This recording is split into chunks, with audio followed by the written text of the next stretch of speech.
En ce jour-là, Saul était toujours animé d'une rage meurtrière contre les disciples du Seigneur.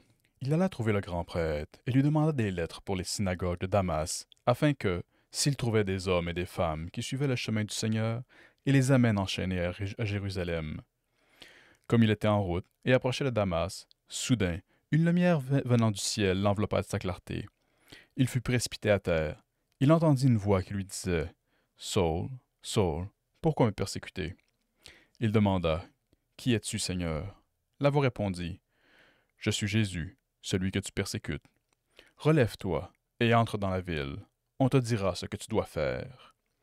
Ses compagnons de route s'étaient arrêtés, muets de stupeur. Ils entendaient la voix, mais ils ne voyaient personne. Saul se releva de terre, et bien qu'il ait les yeux ouverts, il ne voyait rien. Ils le prirent par la main pour le faire entrer à Damas. Pendant 3 jours, il fut privé de la vue, et il resta sans manger ni boire. Or, il y avait à Damas un disciple nommé Ananie. Dans une vision, le Seigneur lui dit: Ananie.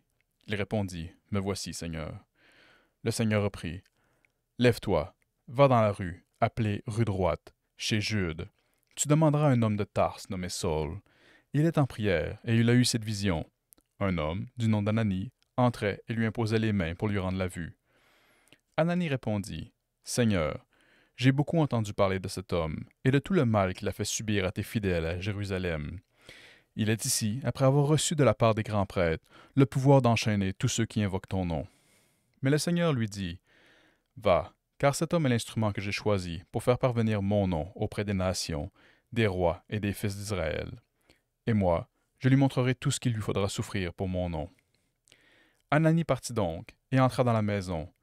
Il imposa les mains à Saul en disant: Saul, mon frère, celui qui m'a envoyé, c'est le Seigneur. C'est Jésus qui t'est apparu sur le chemin par lequel tu venais.